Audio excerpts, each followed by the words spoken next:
Hello friends, இன்னைக்கு நம்ம சேனலில் என்ன பார்க்க போகிறோன்னு பார்த்தீங்கன்னா, ஜனவரி 18ஆம் தேதி அமாவாசையானது வருகிறது. இந்த அமாவாசை மிகவும் ஒரு கொடூரம் நிறைந்த, அதாவது மோசமான அமாவாசை அப்படின்னு நாம சொல்லலாங்க.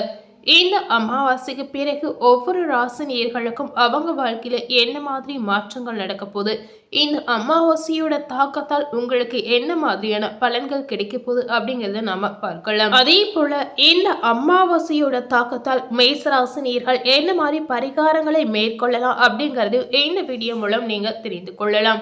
முன்னோர்களுடைய சாபத்தால் உங்களுக்கு என்ன மாதிரியான மாற்றங்கள் உங்க வாழ்க்கையில நடக்க போகுது, முன்னோர்களுடைய ஆசீர்வாதத்தால் உங்களுக்கு என்னென்ன நல்ல விஷயங்கள் இந்த காலகட்டத்தில் நடக்க போகுது அப்படிங்கிறத நாம தெரிந்து கொள்ளலாம்.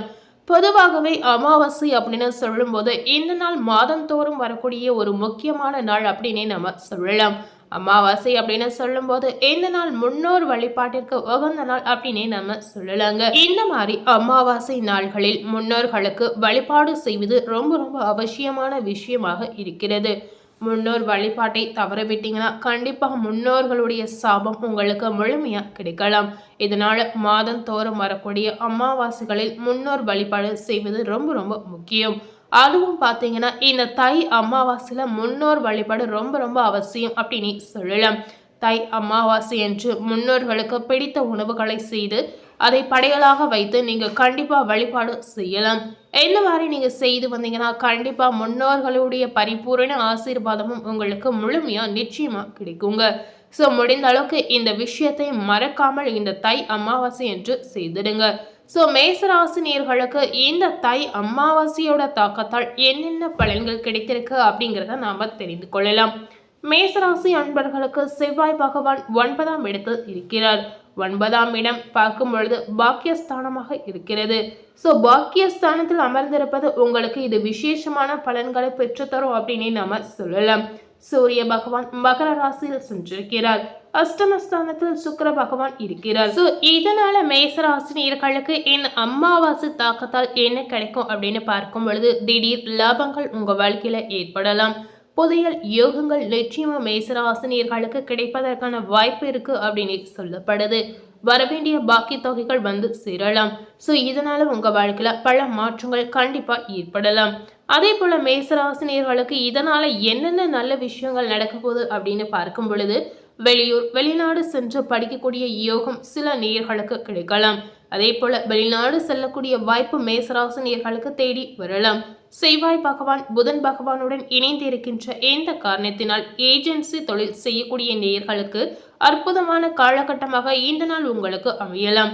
இந்த தை அமாவாசைக்கு பிறகு மேசராசினியர்களுக்கு மிகப்பெரிய மாற்றம் காத்திருக்கு அப்படின்னு சொல்லப்படுது. நிறைய கமிஷன்கள் உங்களுக்கு வரலாம். கூட்டு தொழிலில் இருக்கக்கூடிய மேசராசினியர்களுக்கு தனியாக தொழில் தொடங்கக்கூடிய யோகங்கள் ஏற்படலாம். ஸோ இந்த மாதிரி அதீத நற்பலன் உங்களுக்கு கிடைக்கிறதுனால இந்த காலகட்டத்தில் நீங்க கடவுள் வழிபாடு செய்வது ரொம்ப ரொம்ப அவசியம். அதாவது இந்த தை அமாவாசைக்கு பிறகு வரக்கூடிய நாட்களில் நீங்க சிவபெருமானை வழிபாடு செய்யலாம். சிவபெருமானுடைய வழிபாடு மேசராசினியர்களுக்கு ஒரு பாசிட்டிவான எனர்ஜியை பெற்று தரலாம். சிவபெருமானுக்கு பால் அபிஷேகம் செய்து வந்தீங்கன்னா அற்புதமான முன்னேற்றத்தை உங்களுடைய வாழ்க்கையில நீங்க பார்க்கலாம். ஸோ இந்த மாதிரி விஷயத்தை கண்டிப்பா மேசராசி நேயர்கள் செய்து பார்க்கலாம். இந்த மாதிரி கடவுள் வழிபாடு செய்யும் பொழுது கண்டிப்பா உங்க வாழ்க்கையில பாசிட்டிவான விஷயங்கள் நடக்கலாம். அதே போல கடவுளுடைய பரிபூரண ஆசீர்வாதமும் உங்களுக்கு முழுமையா இதனால கிடைக்கலாம். ஆரோக்கியம் சார்ந்த விஷயங்கள் இந்த தை அமாவாசைக்கு பிறகு மேசராசினியர்களுக்கு எப்படி இருக்க போகுது அப்படின்னு பார்க்கும் பொழுது உங்களுடைய ராசிக்கு கர்மஸ்தானமான 10ஆம் வீட்டில் சூரிய பகவான் நுழைவதால் செல்வ செழிப்பு உங்களுக்கு அதிகரிக்கும். உங்களுடைய ஆரோக்கியம் மேன்மை அடையலாம். நண்பர்கள் மற்றும் தாய் வழி தந்தை வழி உறவினர்களால் நன்மைகள் உங்களுக்கு உண்டாகலாம். சமூகத்தில் உயர்ந்த நிலையில் இருக்கக்கூடிய மேசராசினியர்களுக்கு நட்பு கிடைக்கலாம். அரசு அதிகாரிகள் மூலம் உங்களுக்கு நல்ல ஆதாயம் தேடி வரலாங்க. அதே போல அரசு அதிகாரிகள் உயர் அதிகாரிகளின் அறிமுகம் அவங்களுடைய ஆதரவு இந்த காலகட்டத்தில் உங்களுக்கு முழுமையாக கிடைக்கலாம். இந்த தை அமாவாசைக்கு பிறகு மேசராசினியர்களுக்கு மிகப்பெரிய மாற்றம் காத்திருக்கு அப்படின்னு சொல்லப்படுது.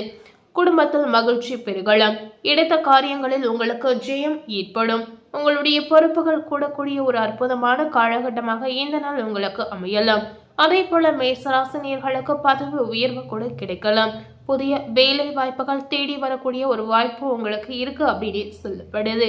தொழில், உத்தியோகம், வியாபாரத்தில் நல்ல ஏற்றங்கள் உங்களுக்கு ஏற்படலாம். ஸோ இந்த தை அமாவாசைக்கு பிறகு வரக்கூடிய நாட்கள் மேசராசினியர்களுக்கு மிகவும் ஒரு அற்புதமான பலன் கிடைச்சிருக்கு அப்படின்னு நாம சொல்லலாம். இந்த தை அமாவாசையில முக்கியமாக முன்னோர்களுடைய ஆசையை பெறுவதற்கு நீங்க செய்யக்கூடிய பரிகாரம் என்னென்ன அப்படிங்கிறத இதனை தொடர்ந்து நீங்க தெரிந்து கொள்ளலாம். ஸோ இந்த பரிகாரத்தை மறக்காமல் மேசராசினியர்கள் கண்டிப்பா செய்திடுங்க. வருடத்தில் 12 மாதங்களில் வரக்கூடிய அமாவாசையில நம்மளுடைய முன்னோர்களை நம்ம கண்டிப்பா வணங்குவது அவசியம். அவர்களுக்கு செய்ய வேண்டிய திதி தர்ப்பணம் காரியங்களை தவறாமல் திருப்தியுடன் செய்வது ரொம்ப ரொம்ப முக்கியங்க. அதிலும் குறிப்பாக பார்த்தீங்கன்னா ஆடி அமாவாசை, புரட்டாசி அமாவாசை, தற்போது வரக்கூடிய இந்த தை அமாவாசை, இந்த 3 அமாவாசைகளும் மிக மிக சிறப்பு வாய்ந்த அமாவாசை திதிகளாக இருக்கிறது. ஸோ அதனால இந்த அமாவாசையில முன்னோர் வழிபாடு செய்வது ரொம்ப ரொம்ப அவசியம். மற்ற அமாவாசைகளில் முன்னோர்கள் வழிபாட்டை தவற விட்டவர்கள் கூட இந்த 3 அமாவாசைக்கு பித்ரு வழிபாட்டை நீங்க செய்யலாம். ஜோதிட ரீதியாக, ஆன்மீக ரீதியாக, கிரக ரீதியாக பார்க்கும் பொழுது நிறைய காரணங்கள் இதுக்கு இருக்கு அப்படின்னு சொல்லப்படுது. எல்லாமே நம்முடைய நன்மைக்காக மட்டுமே முன்னோர்கள் சொல்லி வைத்திருக்கதாக சொல்லலாங்க. இந்த தை அமாவாசை அன்று நீங்க செய்யக்கூடிய பரிகாரத்தை சில வழிகாட்டுதல் அப்படின்னு சொல்லலாம். நம்மளுடைய முன்னோர்களை மறக்காமல் இருப்பதற்கு நாம செய்யக்கூடிய மிகப்பெரிய வழிகாட்டுதல் அப்படின்னு கூட சொல்லலாங்க. ஸோ இதற்கு எப்படி வேண்டுமானாலும் நாம பெயர் வைத்துக் கொள்ளலாம்.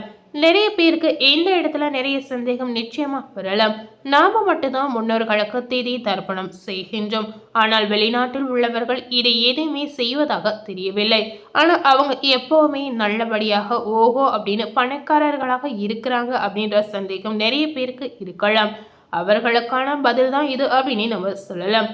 சீனர்களும் முன்னோர்களை வணங்குவதற்கு ஒரு திருவிழா கொண்டாடப்படுவதாக சொல்லப்படுது. நம்மளுடைய முன்னோர்கள் வாழ்ந்த காலகட்டத்தில் அவர்கள் ஏதேனும் கஷ்டத்தை அனுபவித்து இருந்தால் அந்த கஷ்டத்தின் மூலம் நிச்சயம் நமக்கு பாதிப்பு வரலாம். ஏனென்றால் அவர்களுடைய டிஎன்ஏ தான் இப்போது நம்மளுடைய உடம்பில் இருக்கிறது. ஸோ இதனால இந்த மாதிரி பாதிப்புகள் கூட நமக்கு ஏற்படலாம். நமக்கு ஏதாவது தீராத வியாதிகள் வந்துவிட்டால் கூட டாக்டர்கள் கண்டிப்பா இந்த மாதிரி டிஎன்ஏ மூலம் உங்களுக்கு ஏற்படலாம் அப்படின்னு சொல்வாங்க. உன்னுடைய அம்மா அப்பாவுக்கு, தாத்தா பாட்டிக்கு இந்த பிரச்சனை இருந்திருந்தால் உனக்கும் இந்த பிரச்சனை வரலாம் அப்படின்னு கூட சொல்லலாங்க. அதே போலதான் அப்பா அம்மா தாத்தா பாட்டி வாழ்ந்த காலத்தில் அவர்களுக்கு வாழ்க்கையில் ஏதாவது கஷ்டங்கள் வந்திருந்தால் அந்த கஷ்டம் நம்மை பின்தொடரும் அப்படின்னு சொல்லப்படுது. ஸோ நம்முடைய முன்னோர்களுக்கு இருந்த கஷ்டங்கள் நம்மை பின்தொடராமல் இருக்க வேண்டும் அப்படின்னு நினைத்தீங்கன்னா நம்மளுடைய முன்னோர்களை நினைத்து நாம கண்டிப்பா நன்றி கடன் செலுத்துவது அவசியம். அதற்காக நம்மளுடைய முன்னோர்கள் இந்த அமாவாசை நாளை வைத்திருக்கிறதாக சொல்லப்படுது. இதனால கண்டிப்பா நீங்க செய்யக்கூடிய முக்கியமான விஷயம் என்னன்னு பார்த்தீங்கன்னா இந்த தை அமாவாசை நாள்களில் அமாவாசை திதி தர்ப்பண காரியங்களை கண்டிப்பா நீங்க செய்வது ரொம்ப ரொம்ப முக்கியம். ஸோ இந்த விஷயத்தை தவறாமல் நீங்க செய்திடுங்க. அதே போல உங்களுடைய 7 தலைமுறைகளுடைய பெயரையும் எழுதி உங்களுடைய பிள்ளைகளுக்கு சொல்லிக் கொடுப்பது ரொம்ப ரொம்ப அவசியம். 7 தலைமுறைகள் வாழ்ந்த அந்த முன்னோர்களின் பெயரை சொல்லி அவர்களுக்கு நன்றி சொன்னாலே போதும். இந்த நன்றியின் மூலம் நம்மளுடைய முன்னோர்களின் ஆசீர்வாதம் முழுமையா நிச்சயமா கிடைக்குங்க. ஸோ இந்த பரிகாரத்தை நீங்க மறக்காமல் இந்த தை அமாவாசை நாளில் உங்களுடைய முன்னோர்களின் பெயர்களை எழுதி மனதார நீங்க வழிபாடு செய்யலாம். அதாவது உங்களுடைய 7 தலைமுறை முன்னோர்களின் பெயரை நிச்சயமா நீங்க மறக்காமல் எழுதி பார்க்கலாம். இந்த காரியம் ஒரு சிறிய காரியமாக இருந்தாலும் உங்களுடைய தலைமுறையை வாழ்த்தோம் அப்படின்னு சொல்லப்படுது. உங்களுக்கு முன் வாழ்ந்து முடித்த 7 தலைமுறைகளின் வாழ்த்துக்களும் உங்களுடைய பரம்பரைக்கு கிடைக்கும் அப்படின்னு சொல்றாங்க. ஸோ கண்டிப்பா இந்த பரிகாரத்தை நீங்க செய்து பார்க்கலாம். இதனால உங்களுடைய குடும்பத்துல ஒரு பாசிட்டிவான விஷயம், மிகுந்த சந்தோஷம், நீங்க நினைத்த விஷயங்கள் அனைத்துமே நடக்கலாம். இந்த பரிகாரம் பார்த்தீங்கன்னா மிகவும் எளிமையான ஒரு பரிகாரம் அப்படின்னு நம்ம சொல்லலாம். இந்த பரிகாரத்தால் நம்மளுடைய குடும்பமே நன்றாக இருக்கும் அப்படின்னு பார்க்கும் பொழுது நிச்சயமா இந்த பரிகாரத்தை அனைவரும் செய்யலாங்க.